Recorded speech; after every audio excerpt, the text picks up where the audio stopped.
Chapter 8. Women and Flight. In 1903, Orville and Wilbur Wright flew the first aeroplane. Just 5 years later, in 1908, women pilots started flying.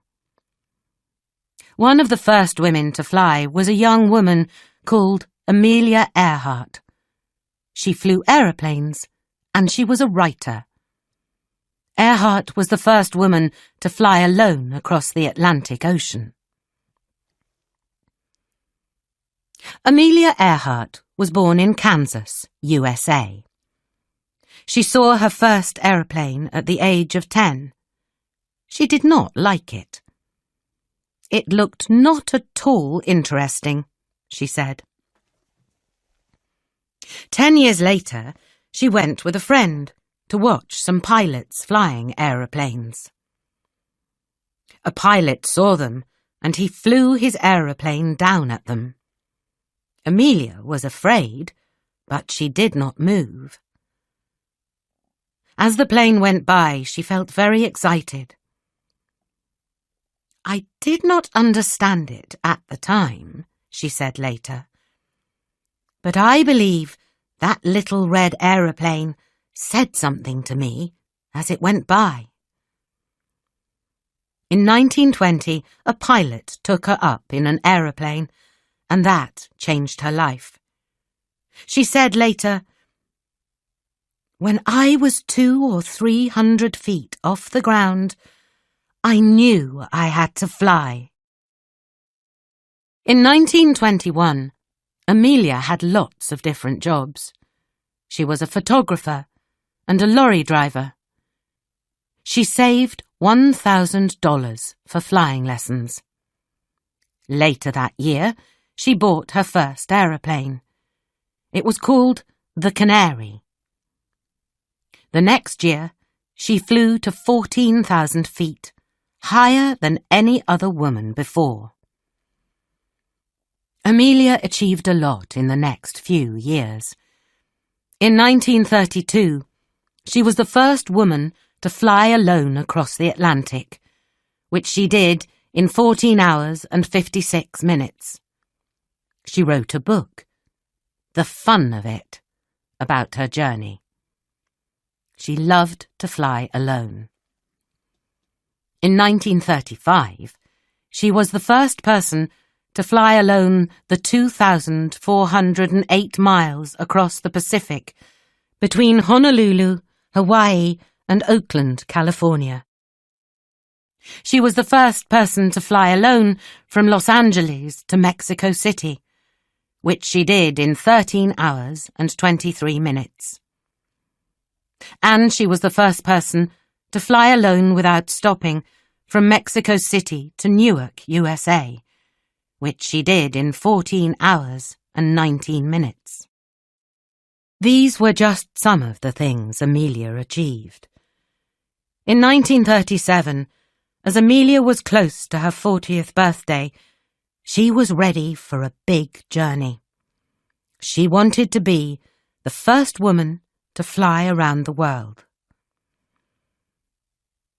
On the 1st of June, Amelia and Fred Noonan left Miami and began their 29,000-mile journey around the world. When they came down in Lae, New Guinea, on the 29th of June, there were only 7,000 more miles to travel. Their next stop was Howland Island.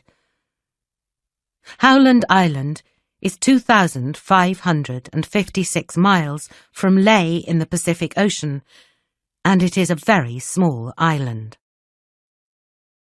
On the 2nd of July at 10 a.m., Amelia and Fred started for Howland Island. They flew into grey skies and rain. In the early morning, Amelia called the Itasca a U.S. ship. She said there was cloudy weather. At 7:42 a.m., the Itasca got the message, "We are flying at 1,000 feet." The ship tried to reply, but Amelia's aeroplane did not hear it. At 8:45 a.m., Amelia spoke on the radio for the last time. Nobody heard from Amelia Earhart again.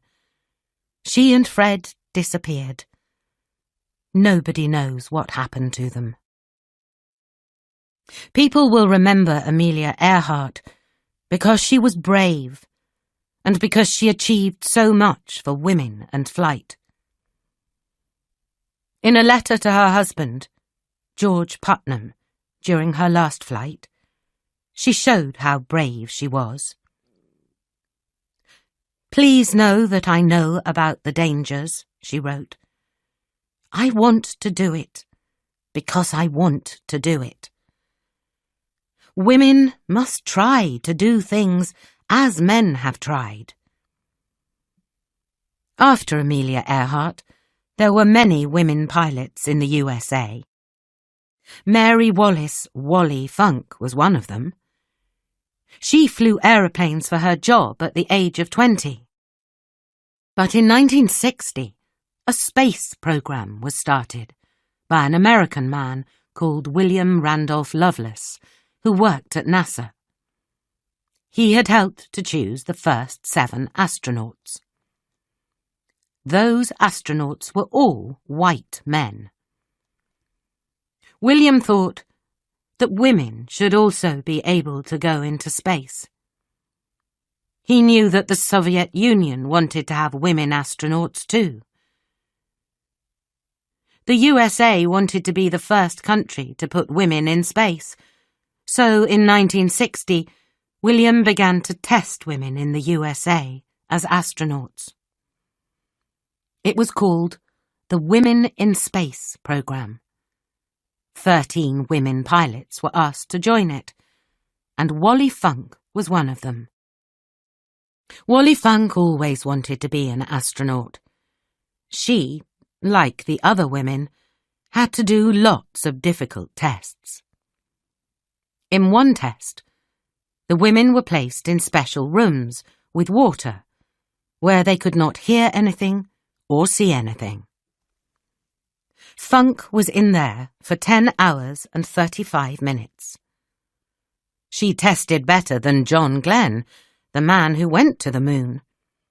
She passed her tests and was ready to go into space. But the program was stopped before the women could finish their last test.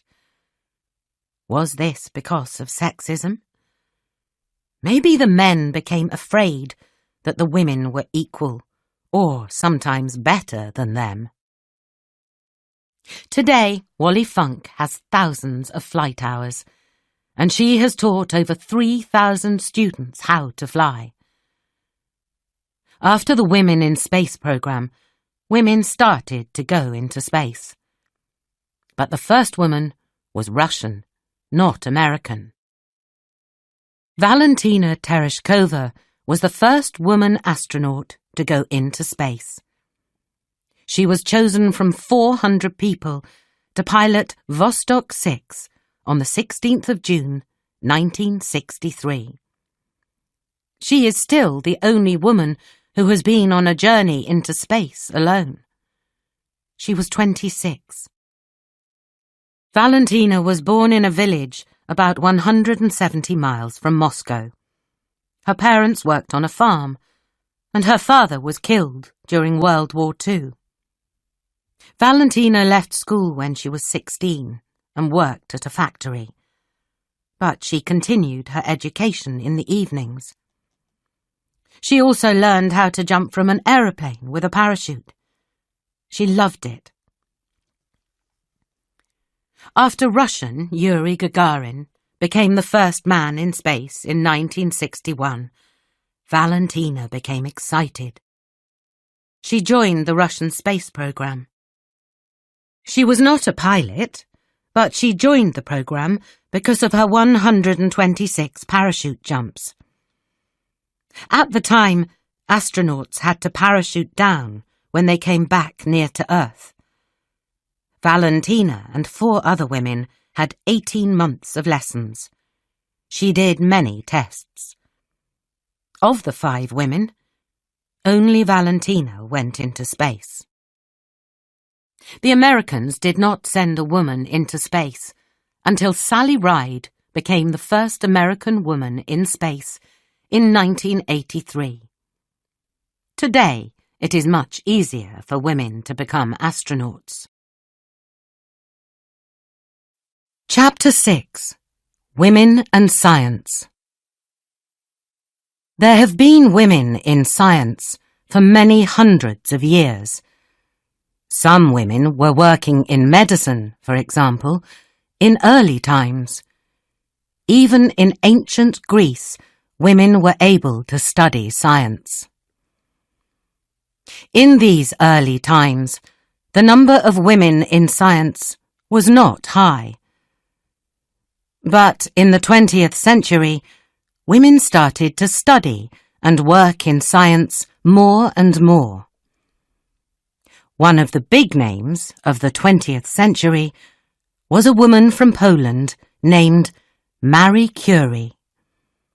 She was one of the most famous scientists the world has ever known. In 1903, Marie Curie was given the Nobel Prize in Physics with her husband, Pierre, for their work on radioactivity. In 1911, she won the Nobel Prize in Chemistry without her husband. She was the first woman to win a Nobel Prize, and she is the only woman to win the Nobel Prize for 2 different topics. Who was this great woman? Marie Skłodowska was born in 1867 in Warsaw, Poland. Her parents were teachers who believed in the education of women. When she was a young woman, she moved to Paris to study.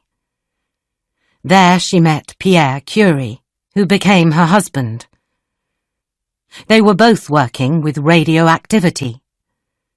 Pierre died in an accident in 1906, but Marie continued their work.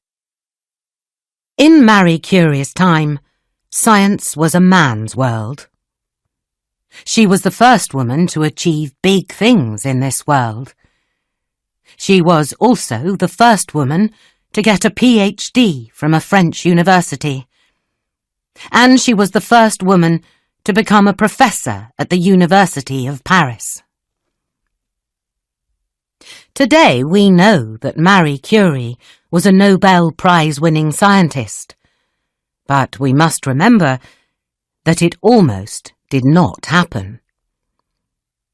In 1903, the French Academy of Sciences wrote a letter to the Nobel Committee. They wanted Pierre Curie and another man to win the Nobel Prize in Physics. Marie Curie's name was not there. Then a Swedish professor of mathematics called Gösta Mittag-Leffler, who was on the Nobel Committee, wrote a letter to Pierre Curie. Marie Curie worked on the research too, didn't she? He asked. So Pierre wrote back to the Nobel Committee. He and Marie had to be thought about together for our research on radioactive bodies, he wrote. That is why the Nobel Prize was given to both Pierre and Marie. Marie Curie's work was very important. She had important ideas about radioactivity and discovered polonium, P-O, and radium, R-A. Polonium was named after her country, Poland. She opened the Curie Institutes in Paris and in Warsaw. They are still important places to study medicine today. The Curie's work helped to make X-rays, which are very important in medicine today. During World War I, Marie helped to put X-ray machines in ambulances, which Marie herself drove to the places where they were needed. She worked for the International Red Cross and taught doctors how to use X-rays. Marie was very good at this important and dangerous work. But men scientists in France gave Marie a lot of problems, and she never got enough money for her work. At the end of the 1920s, Marie became very ill because of her work, and she died in 1934. Later, in the 20th century, there were more women in science, and some of them did very important work. However, they did not win any Nobel Prizes. For example, Lise Meitner, 1878 to 1968, was an Austrian-Swedish scientist who worked on radioactivity and physics.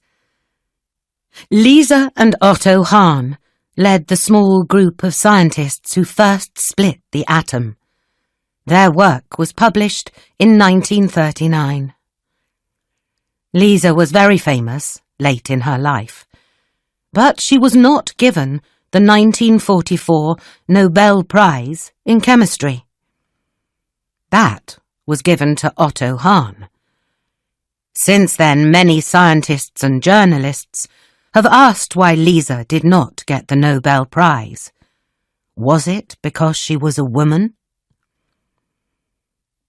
Another woman who did not get a Nobel Prize is Rosalind Franklin. She was a British scientist who was born in 1920. Rosalind Franklin was very intelligent, and she knew when she was 15 that she wanted to be a scientist. Her father did not want her to be a scientist because it was difficult for women, and he told her to study something different. But Rosalind did not listen, and she went to study science at the University of Cambridge. Rosalind is most famous for her work on DNA while at King's College, London. Her work helped other scientists discover how DNA is made. James Watson, Francis Crick, and Maurice Wilkins got the Nobel Prize for this work in 1962. Rosalind died in 1958. Because the Nobel Prize can only be shared between 3 living scientists, Rosalind's work was not spoken about when the prize was given to James, Francis, and Maurice. Many people believe that Rosalind, like Lise Meitner, did not get the Nobel Prize because she was a woman. Since those days, a lot of female scientists have won the Nobel Prize. Women like Barbara McClintock, Rita Levi-Montalcini, and Gertrude B. Elion. Now more and more women are entering science. Tu Youyou is a Chinese chemist who won the Nobel Prize in 2015. She is most famous for discovering a medicine for malaria, which has saved millions of lives. Today, still only 30% of the world's scientists are women. But the numbers are getting higher. Now there is a group of young women scientists who are doing wonderful things. American Emily Levesque is one of them.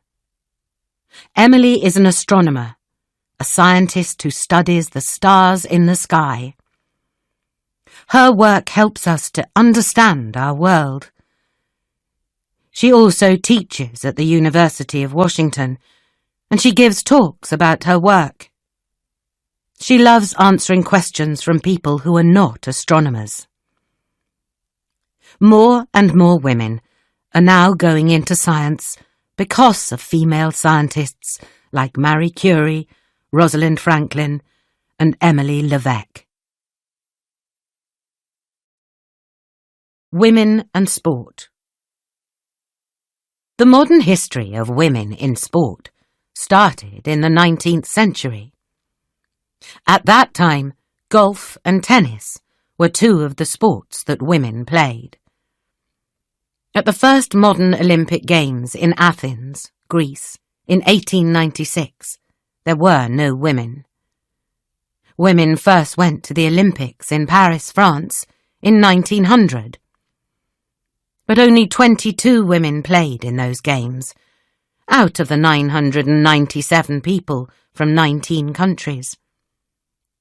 Women were in only 5 sports: sailing, golf, equestrian, tennis, and croquet. Little by little, more women's sports were in the Olympics. Women's athletics came in 1928. In 1948, the Olympics came to London, United Kingdom. In these games, there were more sports that women could take part in. Men decided who could be in which sports. One famous woman, who was at the London Olympics in 1948, was Fanny Blankers-Koen, an athlete from the Netherlands. She was 30 years old and had 2 children. People called her the Flying Housewife, which is a word for a woman who stays at home to look after her husband and children. Fanny was the top female athlete at the London Olympic Games because she got the most medals. Fanny was born in 1918 in a small town in the Netherlands. Her father worked for the government, but he was also an athlete. She had 5 brothers. When she was young, she liked many sports, and she was very good at them. She couldn't decide which sport to choose. Her teacher told her to become a runner. As a runner, she could do great things. Fanny won a lot of races when she was young, but in 1948 she was 30 years old, and many people thought that she was too old to be the best. Other people said she had to look after her husband and her children. But Fanny started the 1948 Games by winning 2 races. One of them was the 100 metres. Then she won the 200 metres race and the 4x100 metres relay race. When she went home to the Netherlands, the Dutch were very happy. She showed everyone that a woman could be a housewife and still win gold medals. In 1999, Fanny Blankers-Koen was voted Female Athlete of the Century because of her 4 gold medals at the 1948 Games. Fanny Blankers-Koen was one of the first women to show that women could also be great athletes. Later, there were other great sportswomen, like American tennis player Billie Jean King. When Billie Jean King was 12 years old, she decided that she wanted to fight for equal rights for girls and women, and she used tennis to do that. Billie Jean King was born in 1943 in Long Beach, California, USA. Her family were athletes, and Billie Jean liked sport too. She asked her father what sport she could play. Her father talked about tennis. A few months later, Billie Jean's friend took her to play tennis for the first time. As soon as she hit the ball, Billie Jean knew that she wanted to be a tennis player. She began to play at Long Beach, and she used a racket she bought with money she got from little jobs. Her family were not rich. Still, she told her mother that she was going to be number 1 in the world. But she soon knew that tennis was different for women than for men. When she was 12 years old, she played at a tournament at the Los Angeles Tennis Club. But Billie Jean could not be in the group picture of young tennis players. That was because she wore the short trousers her mother made her wear. She did not wear the usual tennis dress worn by female athletes. This taught her that being a tennis player was more difficult for girls. When she got older, Billie Jean began winning big tennis tournaments. And in 1966, she achieved her dream. She was number 1 in the world in women's tennis. She was number 1 for 5 years in total, 1967 to 1968, 1971 to 1972, and 1974. But Billie Jean saw that women tennis players did not win as much money as men. When she won the US Open tournament in 1972, she received $15,000 less than the men's top player, Ilie Nastase. She would not go to the US Open in 1973 because of that, she said. The US Open became the first big tournament to give equal money to its men and women top players. Wimbledon, the oldest tennis tournament in the sport's history, was the last big tournament to do this, in 2007. Today, tennis is one of the few sports that pays its men and women the same in big tournaments. This is thanks to Billie Jean and other female players like Martina Navratilova and Venus Williams. In 1973, Billie had another fight. This time it was against a man. His name was Bobby Riggs. Bobby Riggs was a top men's tennis player in the 1930s and 1940s.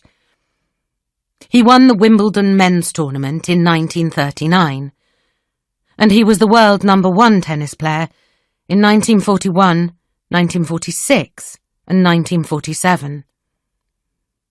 The women's game was much worse than the men's game, he said. Even he, a 55-year-old man, could win against the best female players. He played the Australian player Margaret Court. Bobby Riggs won easily. Then Billie Jean agreed to play him. The Riggs-King match happened in Texas on the 20th of September 1973. There were 30,492 people at the match. Also, about 50 million people watched it on TV in the USA, and about 90 million in 37 other countries watched it. The 29-year-old Billie Jean beat the 55-year-old Bobby 6-4, 6-3, 6-3. She won $100,000. Billie Jean knew that the match was very important for women's rights. In her tennis career, Billie Jean won 39 big tournament titles. She was one of the greatest tennis players ever. But she did not just play tennis. She also made great progress for women's equality and for women's pay in sport. On the 28th of August, 2006, the United States Tennis Association, USTA, National Tennis Center, was named the USTA Billie Jean King National Tennis Center. In many countries, women's fight to be in sports has taken longer. In Saudi Arabia, for example, it was 2012 when 2 women went to the Olympics for the first time. Their names were Sara Attar and Vojdan Shaharkhani. Sara ran the 800 metres and Vojdan was in the judo. Since 1980, in Iran, the government has not allowed women into stadiums to see all men's sports. But now, things are changing. In June 2018, the Azadi Stadium's doors were opened to women and men during the last 2 Iran games at the 2018 World Cup. Things are changing fast in the world. Women have fought for the right to watch sports, to practice them, and to enter tournaments. Women and empowerment. In 2016, the United Nations, UN, introduced some goals for our future and for the future of the earth. The goals are there to stop people from being poor, to look after the earth, and to stop war. They are called the Sustainable Development Goals. Goal 5 is about equality between all genders. This goal talks about empowering women, which means helping them to become stronger and braver. All the women in this book have felt empowered to achieve great things, and they have helped to empower other women. The history of women's empowerment is long, and a lot of progress has been made. But there are still many things that stop women from enjoying an equal life. In some parts of the world, for example, very young girls have to get married. This is called child marriage. More than 700 million women in the world today were married before the age of 18. 250 million were married before 15. This is often because families are poor. Parents in poor families marry girls when they are young, so they do not have to give them food at home. Sometimes they also get money from the parents of their daughter's husband. In sub-Saharan Africa, 40% of women are married as children. For example, 32% of girls in Zimbabwe get married before they are 18 years old. Loveness Madzuru and Revimbo Tsupodzi were two young women from Zimbabwe who were married to men when they were 16 years old. Loveness had 2 children before she was 18. Revimbo's husband hit her, and sometimes she had to sleep outside. She said, "I wanted to stay in school, but he refused. It was very, very terrible." Loveness and Revimbo decided that they had to do something about child marriage. They took the government of Zimbabwe to court. The law was bad, they said. The lowest age for boys to marry was 18, but the lowest age for girls was 16. On the 20th of January 2016, after many months of thinking and talking, the court changed the law. Now the lowest age to get married in Zimbabwe is 18, and it's the same for boys and girls. The 2 young women were very brave, and they were empowered. They helped to make a big change in their country. Progress is coming slowly to other countries. In Guatemala and Malawi, for example, the lowest age for marriage is now higher. Nepal and Zambia are working on laws that help girls. But the big problem in any country is changing the way people think about child marriage, and that takes time. One of the biggest stories of women's empowerment has come with the #MeToo movement, which started in 2017. #MeToo is a movement against sexual harassment and assault. #MeToo was used a lot from October 2017 on social media to show that there is a lot of sexual assault and harassment of women everywhere in the world. At the same time, famous men in the film business, like Harvey Weinstein, were accused of harassing and assaulting women, and men in TV and politics have also been accused of these crimes. In 2018, a very famous man in American TV, Bill Cosby, was convicted of sexual assault and was sent to prison for 3 to 10 years. The words Me Too were first used by an American woman called Tarana Burke in 2006. They were used again by actor Alyssa Milano in 2017. Alyssa told women to write about sexism and harassment on social media to show how big the problem was. That night, social media became very busy as #MeToo started everywhere in the world. At the end of that day, there were movements in many languages, like Arabic, Farsi, French, Hindi, and Spanish. Today, women in many different countries are using #MeToo every day to tell people about the assault and harassment they get. They are asking for change. Many famous women said Me Too. Hollywood actors like Gwyneth Paltrow, Ashley Judd, Jennifer Lawrence, and Uma Thurman have all said it. Because of this, everyone learned that there is a lot of sexual assault in the film business. More than 300 women from Hollywood got together and started a group called Time's Up.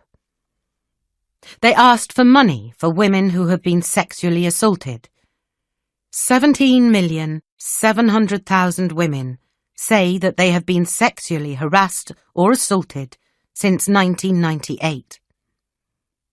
Time magazine gave the Person of the Year for 2017 to the brave women who spoke about the problem of sexual harassment and assault. In many countries, it is very difficult for women to talk about sexual assault. Many women became brave because they saw other brave women in the #MeToo movement. They chose to speak after other women spoke out. In Japan, for example, the #MeToo movement started small, but it is getting bigger. BuzzFeed Japan, which is a news website, has started a #MeToo page with stories about the movement in Japan. Today, the #MeToo movement is very big everywhere. Women have started really talking about sexual harassment, which is a big problem in their lives. In the 21st century, women are stronger and braver than ever. They still need to make progress. But thanks to the women in this book and others, women are now much more equal in society than they have ever been before.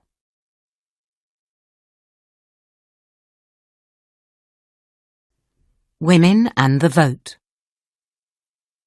If we win this hardest of all fights, then, in the future, it is going to be made easier for women all over the world to win their fight when their time comes.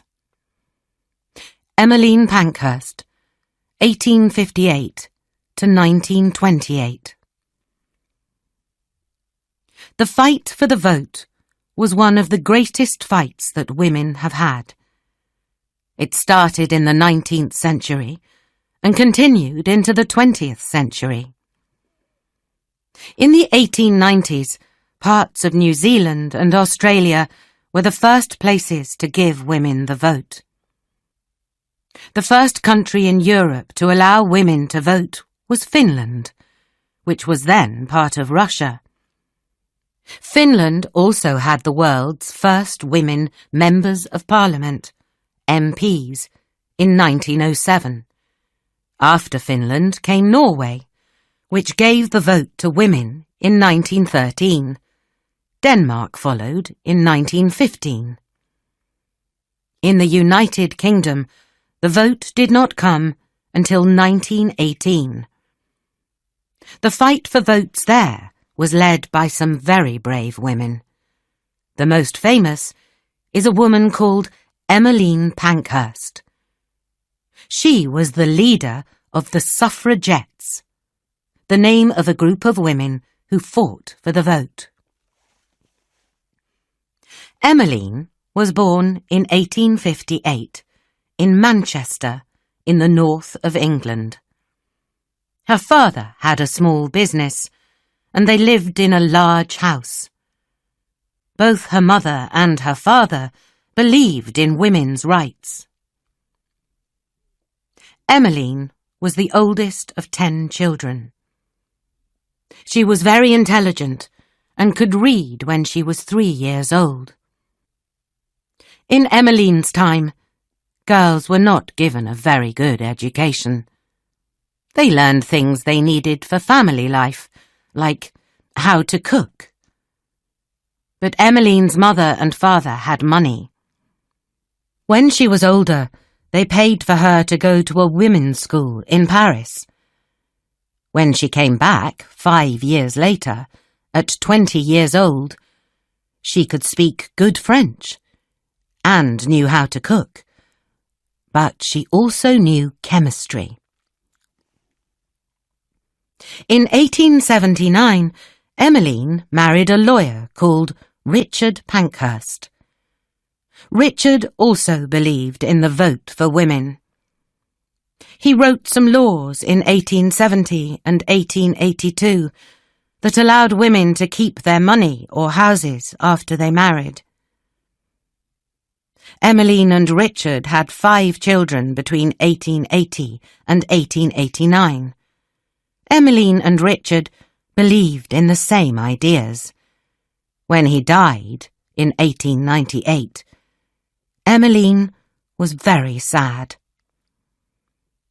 In 1889, Emmeline started the Women's Franchise League, which fought for married women to vote in elections. In 1903, she helped to start the Women's Social and Political Union, WSPU, which became famous.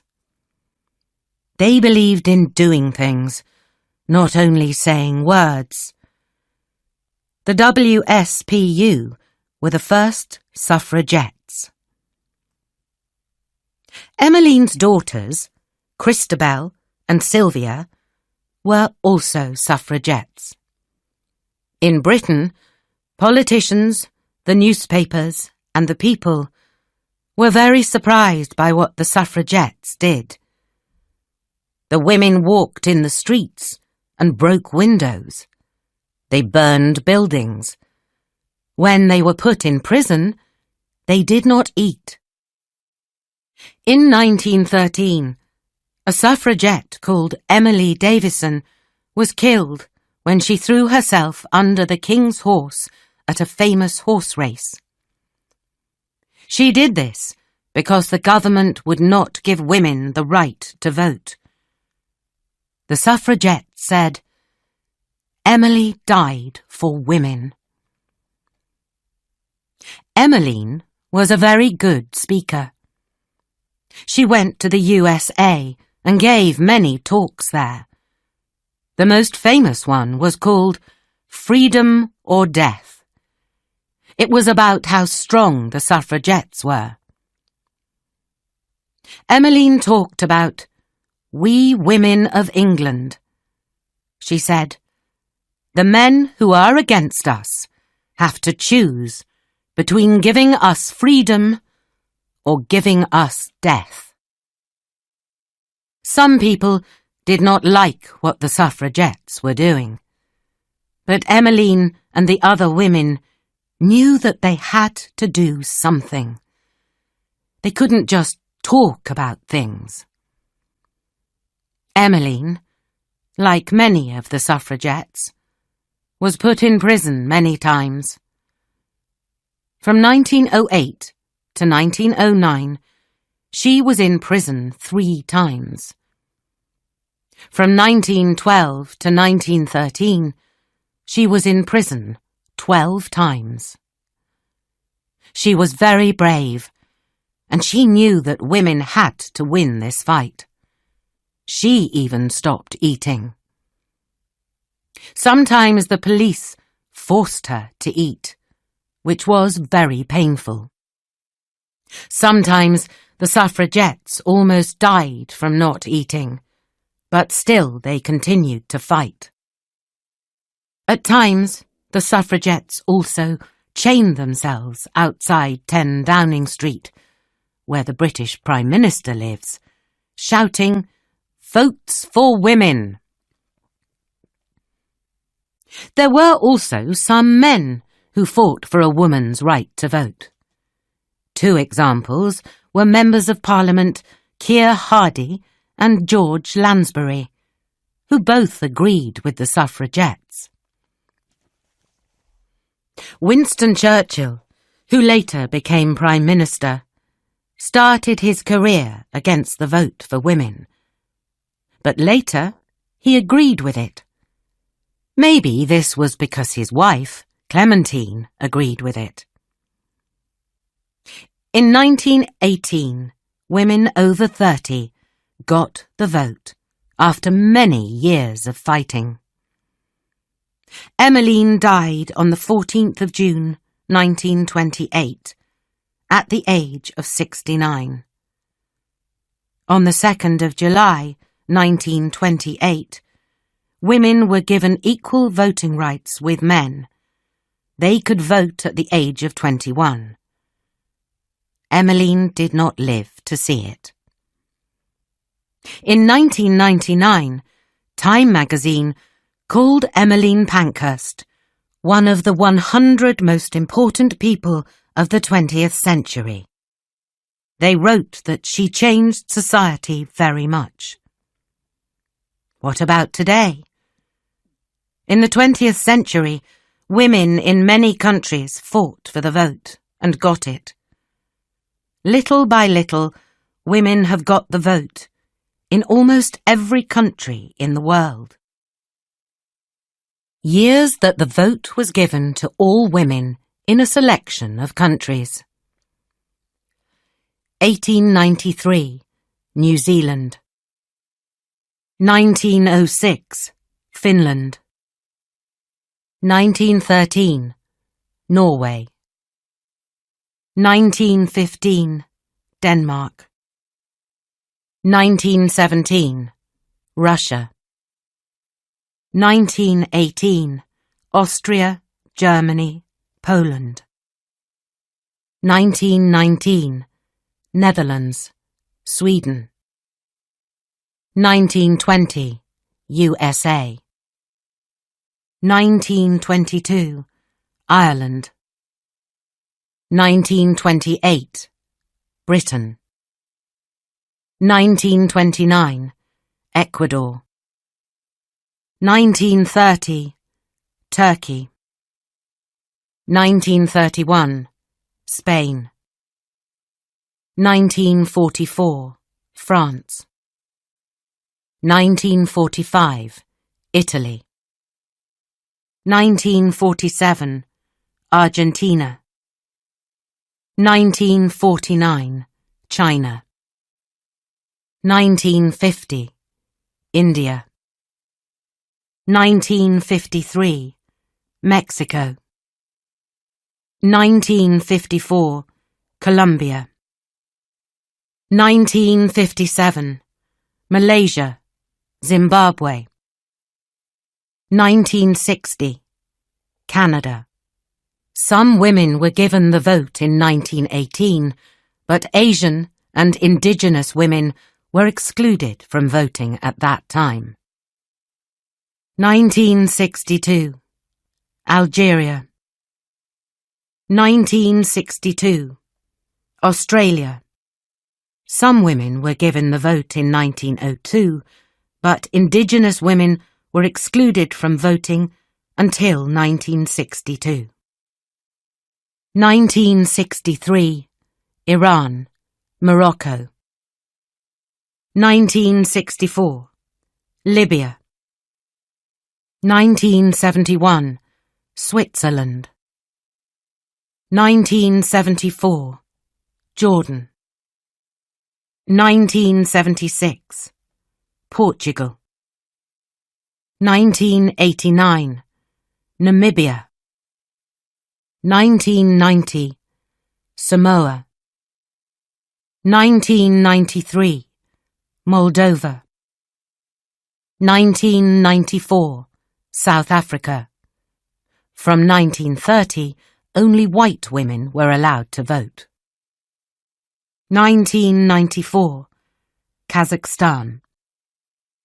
2005, Kuwait. 2006, United Arab Emirates. 2011, Saudi Arabia. Many countries gave the vote to some women earlier than the years shown here, but these dates show the years all women were given equal voting rights to men. Saudi Arabia is the newest country to give women the vote, in 2011. In 2015, women there voted for the first time in town and city elections. Hatun al-Fassi was one of the first Saudi Arabian women to vote. The Saudi professor and women's rights leader was driven to the voting station because women were not allowed to drive in 2015. She voted in an almost empty building, which was for women only. "It feels great," she said as she came out, with a very big smile. "This is a very important moment. I thank God that I am living it." She fought for that day for more than 10 years. This was progress for Hatun al-Fassi and for Saudi Arabian women, but still only 10% of Saudi's voters in the 2015 elections were women. In Saudi Arabia and some other countries, like Pakistan, it is difficult for women to go out to vote. But from June 2018, women in Saudi Arabia were allowed to drive themselves. This may mean that higher numbers of women will vote in the future. Women have made a lot of progress in the last 100 years. In most countries, they can now vote. This is thanks to brave women like Emmeline Pankhurst and Hatun al-Fassi, who fought so hard and won. Women and feminism.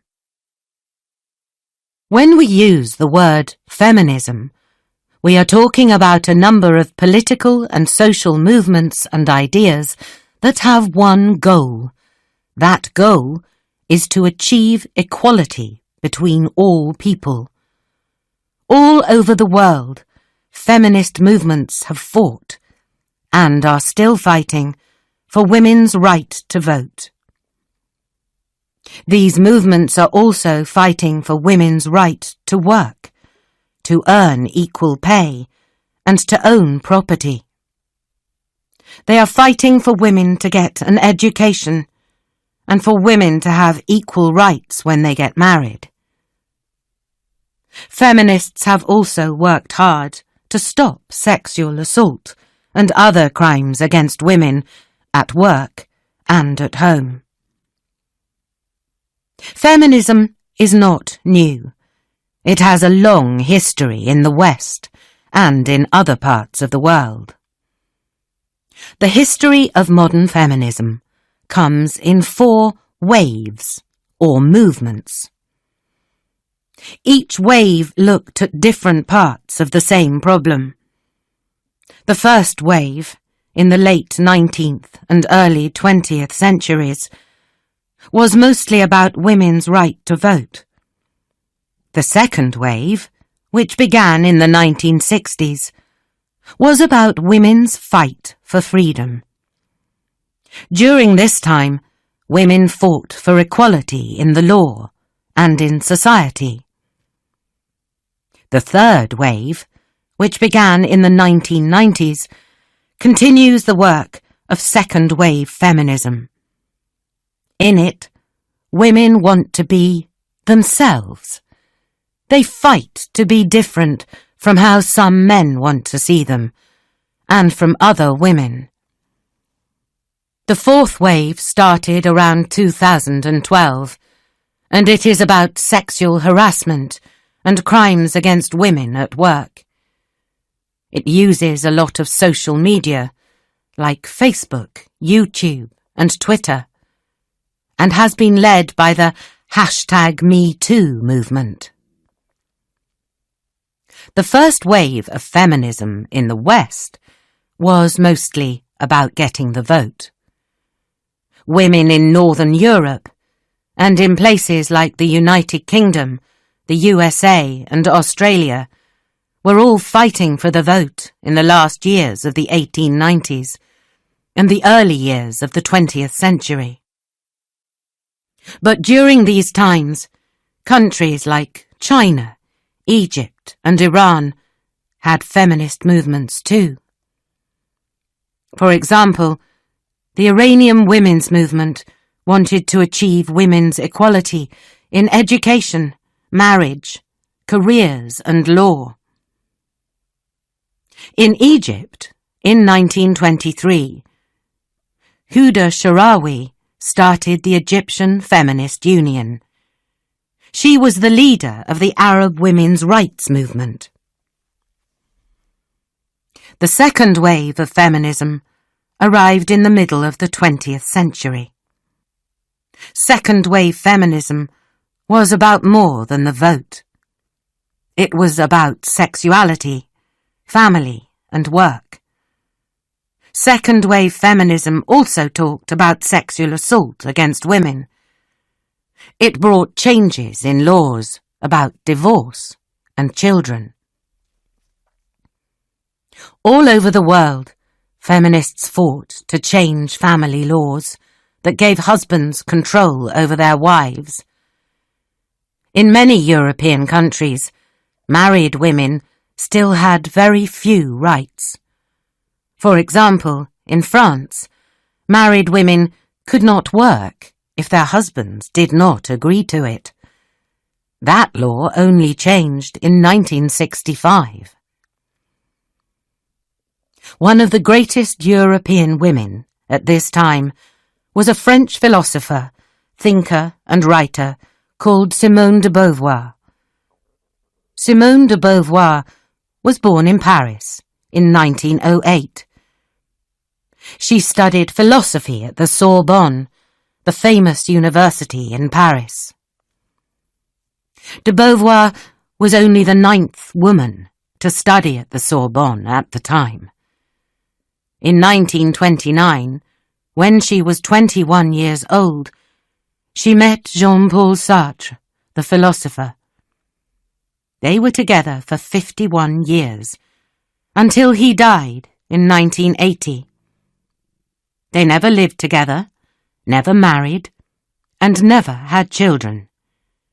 She spent her life writing and thinking. Simone de Beauvoir wrote her most famous work, Le Deuxième Sexe, The Second Sex, in 1949. In it, she said, "One is not born, but rather becomes a woman." With this famous sentence, Simone was the first thinker to write about sex and gender. "We are born as a sex, either as a boy or girl," she said. "But our gender is made by our society. As we grow, society teaches us how to act like women." "Women," said Simone, "are always described as the other." She means that women do not act like men, and because of this, men believe that women are not as important as them. Simone wrote a large number of books. Her thoughts about women in society are still very important today. Later in the 20th century, writers like Betty Friedan and Gloria Steinem from the USA and Germaine Greer from Australia continued Simone's work. In 1963, Betty Friedan's book, The Feminine Mystique, was published. It showed that some American women were not happy if they only worked at home. They were not happy just cooking and looking after the children. People really liked the book, and Betty talked about it all over the world. 10 years after her book was published, more than half of the workers in the West were women. The world was changing fast. Countries in the West are not the only countries that have important feminist writers and thinkers. In the Arab world, Nawal al-Saadawi is very famous. Nawal is a doctor and writer from Egypt. She has written many books about women in Islam. In the 1980s, she spent a lot of time in prison because of her work. In her book, Memoirs from a Women's Prison, 1983, she wrote, "Danger has been a part of my life ever since I picked up a pen and wrote. Nothing is more perilous than truth in a world that lies." People have called her the Simone de Beauvoir of the Arab world. The third and fourth waves of feminism, from the 1990s until today, have often been about women's fight against sexual harassment and assault, and the fight to be themselves. Women's sexuality is important in these feminist waves.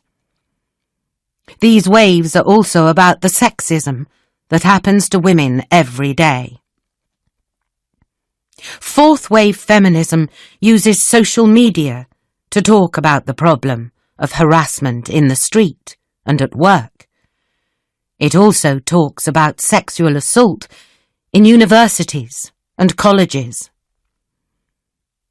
Examples of fourth wave feminism are the 2017 Women's March, the 2018 Women's March, and the #MeToo movement. The #MeToo movement talks about famous men who have hurt or harassed women. Many men in the film and TV business have been accused of harassing women and of sexual assault. Today, Englishwoman Laura Bates is an important feminist. After studying English literature at the University of Cambridge, Laura looked after other people's children. She learned that the young girls she looked after were already worried about how their bodies looked. She set up the Everyday Sexism Project website in 2012 after finding it difficult to speak out about sexism. The project shows that sexism happens to women every day in many ways. Women from all over the world can write to the website about the things that happen to them. Today, some people say that women have won the fight for equality. But it's not true. Women all over the world are still fighting for their rights. Chapter 5. Women and Work. In the past, almost all women worked at home. They did cooking and cleaning, and they looked after children. In some places in the world, that still happens. When women started to do paid work in the 19th and early 20th centuries, almost half of it was cleaning and cooking in other people's homes. It was hard, dirty work, and there was not much free time. Women often lived in very small rooms. New jobs that appeared in factories, shops, and offices were better, but women earned half the money that was paid to men for the same jobs. They also worked long hours and got very low pay. And it was very hard work. During this time, women also became teachers or nurses. But people thought that this work was not important, and women had to leave their jobs when they married. War is usually a bad thing, but it has sometimes been good for women and work. In World War I, 1914 to 1918, men left home to fight, and women were needed to work both in the army and in their home country. World War II, 1939 to 1945, gave millions of jobs to women in the USA and in the United Kingdom. Thousands of American and British women joined the army. Although almost none of them carried a gun, they did men's jobs and got the same pay. At the same time, millions of men left their jobs to fight the war in Europe and other places. This meant that women had to go out to work because they needed to feed their children. After the war ended and the men came home, more than 2 million women lost their jobs. In the USA and the United Kingdom, women had to return home. Newspapers and magazines told women to keep a nice, clean home while their husbands were at work. They showed the home as a woman's place. There were still jobs for women, but they were usually in shops or for secretaries. However, the number of women working outside the home was still higher than before. This was because a lot of men did not come home from the war, so women had to work to look after their families. In the 1950s, many countries in the West became quite rich. Factories were making lots of new things, and this meant there were new jobs for women. In the 1950s and 1960s, the number of women who worked outside the home went up again. In the 1970s, women began to go to colleges and universities to study. More women were going to college and wanted to go out to work.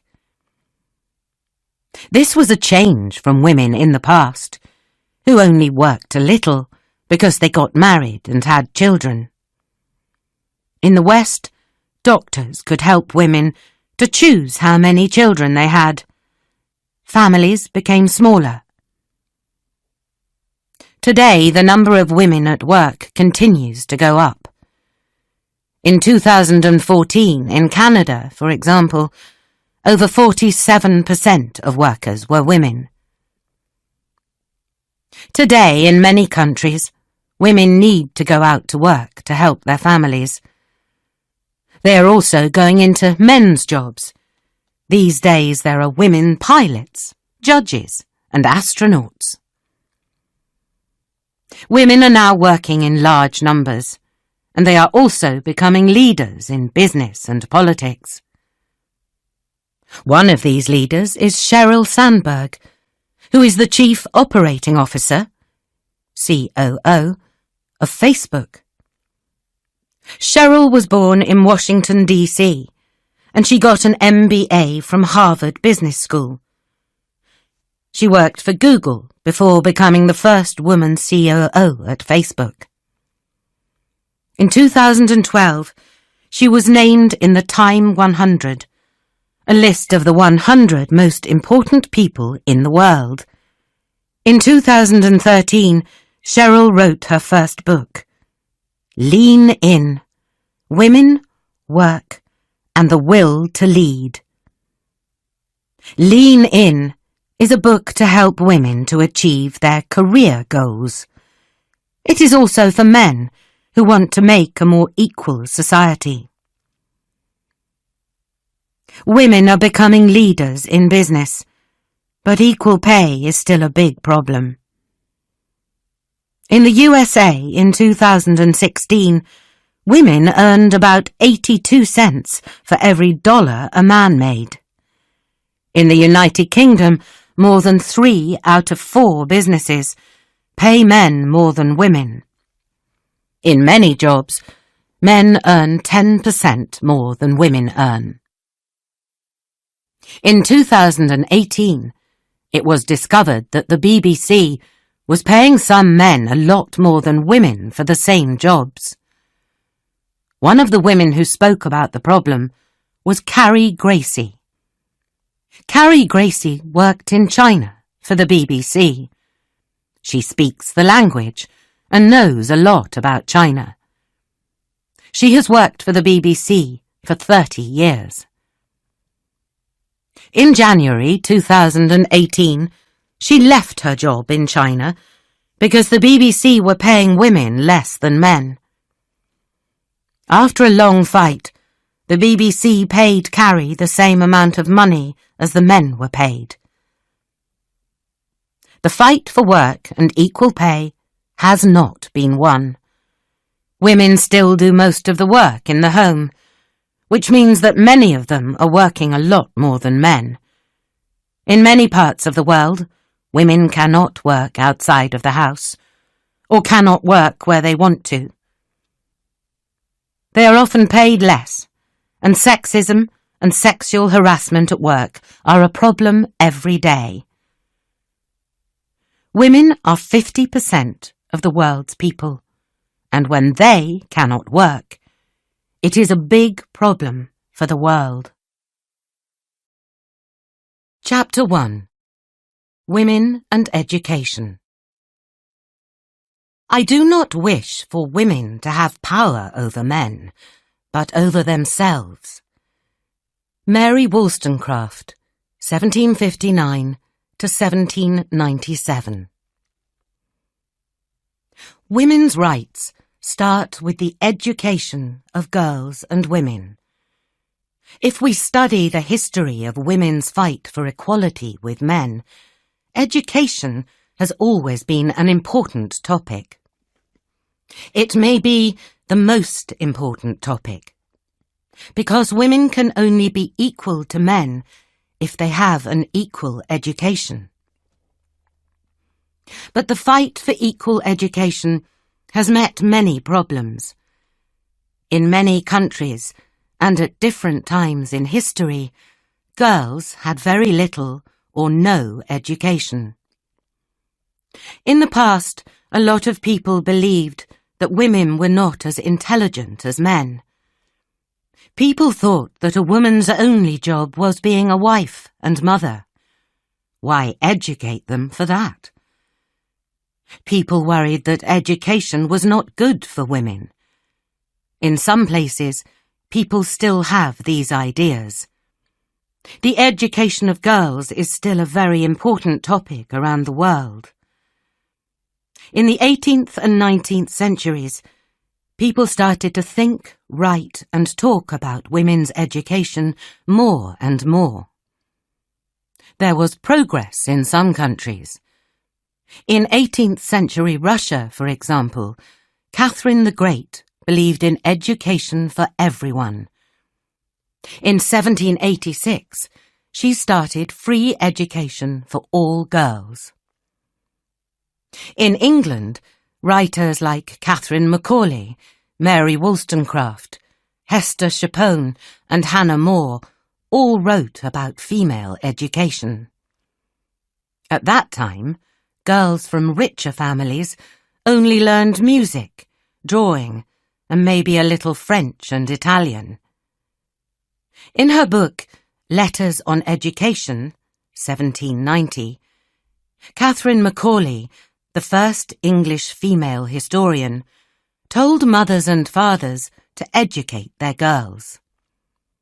Women could not do well, she said, because of their bad education. One of the most important people of this time was Mary Wollstonecraft. She was an English thinker and writer who wrote about education and social equality for women. Her books have been very important for women's rights, and they are still important today. Mary was born in London in 1759. Her family were not rich, but they educated her. She taught at a school and also worked as a private teacher. She taught children in someone's house.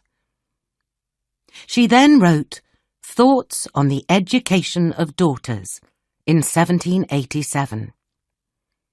In 1788, she began working for a London book publisher who published her novel, Mary, a Fiction, 1788, and some of her other books. Her most famous book is A Vindication of the Rights of Woman, 1792. In it, she writes that men and women must have equal education. Boys and girls, she wrote, must go to school together. A Vindication of the Rights of Woman is very important in the history of women's rights. Schools do not help girls and women, wrote Mary. With real education, she said, women could be good wives and mothers, but also good workers in many jobs. Her ideas were very new at the time. Other women wrote about better female education, but Mary's work was really important. She believed that education in Britain had to change. This kind of change could be good for all society. Mary was writing about women and the vote 100 years before women started fighting for it. Today, Mary Wollstonecraft is called the mother of British feminism. Any woman who has the vote and can read and write can say thank you to Mary Wollstonecraft. In 2011, a group of people wanted to get money for a statue of Mary in London, so they put a picture of her on the Houses of Parliament. We have a lot of statues of famous men. Let's have a statue of this famous woman, they said. In 2018, more people in politics and theatre joined the group to ask for a statue of Mary Wollstonecraft. The fight that Mary Wollstonecraft started in the late 18th century is still not finished. Since then, many women have fought for female education. Women like Margaret Bancroft and Jane Addams in the United States of America, USA, and Maria Montessori in Italy. In many places in the world, girls and women are still fighting for an equal education. One of the most famous fighters for girls' education today is Malala Yousafzai. Malala was born in 1997 in the Swat Valley in Pakistan. Her mother and father believed in education for girls. In 2007, a group of men called the Taliban came to the Swat Valley. They said, "People cannot have a television or play music." In January 2008, the Taliban said, "Girls cannot go to school." Malala used the name Gul Mackay and began writing for the BBC, the United Kingdom's television and radio, about life with the Taliban. She wrote about the last days before her school closed. Malala became famous, both in Pakistan and around the world, as a fighter for girls' education. She was brave, and she spoke about girls' education a lot. But the Taliban did not like it. On the 9th of October, 2012, a man from the Taliban got onto Malala's bus and shot Malala in the head and neck. 2 of her friends were also hurt. Malala did not die, but she was very badly hurt. She was taken to a hospital in the United Kingdom. People in Pakistan and around the world hoped that she could get better. When Malala got better, she decided to continue her fight for girls' education. In the next few years, Malala met with girls around the world, and she met with many politicians, like the President of the USA, Barack Obama. Everywhere she went, she talked about girls' education and equality. In December 2014, Malala Yousafzai won the Nobel Peace Prize. She was only 17 years old, and she was the youngest person ever to win it. Today, Malala and her father, Zeeruddin, work in many countries. They want to help to give girls an education. Malala has said, "I tell my story not because it is unique, but because it is not. It is the story of many girls." She is right. 130 million girls in the world do not go to school, and 15 million girls of primary school age will never go into a classroom. This is because of things like war, or because girls have to get married when they are very young. In some countries, children have to work to get money for their family. The education of girls is still an important problem for countries around the world. Educated women have better health and they work more, says the World Bank. They also do not have as many children, and they marry later. Countries where girls are educated are richer too. Spending money on girls' education is very important if each country wants to become richer and happier. As Malala has said, "One child, one teacher, one book, one pen can..." Women and human rights. What are human rights? Having human rights means that we are all equal in society. We are born with our human rights. They are the same for every person. Examples of human rights are the right to vote, the right to think and speak freely, and the right to free education. Human rights mean that people are not put into prison because they do not agree with the government, and that people are not hurt when they are in prison. It does not matter what gender or race you are, or how rich you are. You have the same rights. Human rights are a very important part of democracy. There have been many women who have fought for human rights in different countries. In the USA, a lot of black women have fought for freedom. One of the early fighters was Harriet Tubman, 1820 to 1913. Harriet was born a slave in Maryland. This means that she and her family were not free. When she was 12 years old, she was working in the fields. She could not read or write, but she was very intelligent. From a young age, Harriet knew that she wanted to be free. She also knew that she had to help other slaves to find freedom. At this time, there were slaves in the south of the USA, but not in the north. In 1849, Harriet ran away to find freedom in the north. But she did not stay there. She went back to the south and helped to free other slaves. First, she helped her family, and then she helped others. She was very brave. She often spoke about the freedom of the slaves and women's rights. She started schools for free slaves because she knew that education was important. Later, she also fought for the vote for women. Harriet Tubman led the way for another famous fighter for human rights, Rosa Parks.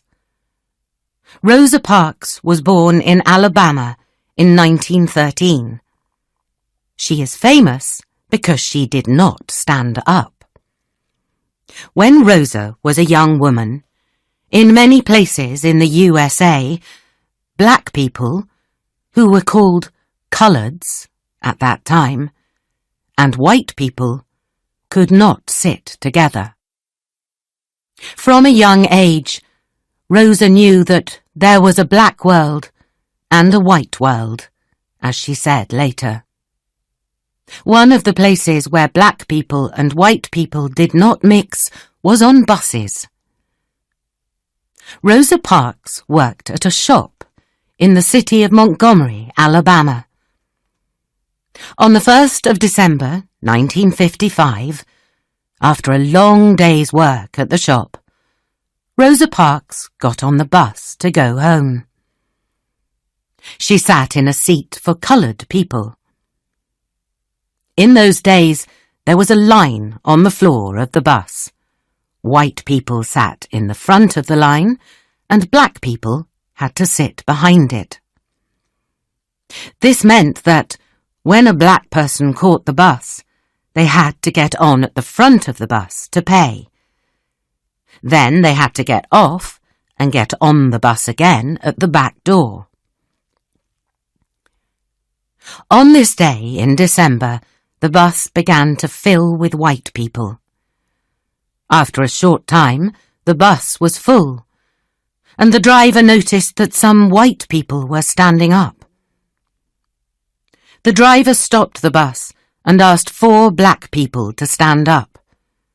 This meant that the white people could sit down. 3 of the black people on Rosa's bus stood up, but Rosa did not. She continued sitting. The driver asked, "Why don't you stand up?" Rosa replied, "I don't think I should have to stand up." The driver called the police, and Rosa was arrested. What Rosa did on that bus was very important in the fight for black people's rights in the USA. Today, there are still many women fighting for human rights in different parts of the world. In Iran, there is Shirin Ebadi. Shirin was born in the city of Hamadan, Iran, in 1947. In 1969, she got a degree in law from the University of Tehran. She later got a PhD, a higher degree in law, and she became Iran's first woman judge. In 1975, she became the first president of the Tehran City Court. Later, Iran's government stopped women from becoming judges. Shirin lost her job as the president of the city court, and she had to work as a secretary. For years, Shirin Ebadi fought to work in law. In 1993, she was able to be a lawyer again. She helped many people in prison, and she stopped them from getting hurt by the prison workers. In 2003, Shirin was given the Nobel Peace Prize for her work in democracy and human rights, and for fighting for the rights of women and children. The Nobel Committee said she was a brave person who never worried that she was in danger. Now she travels around the world speaking about human rights.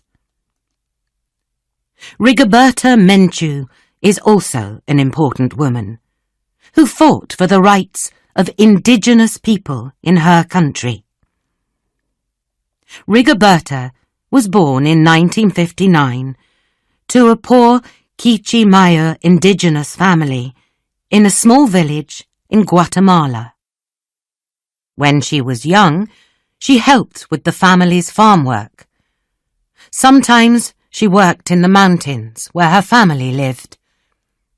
Sometimes she went with other children and adults to pick coffee on big farms near the Pacific Sea.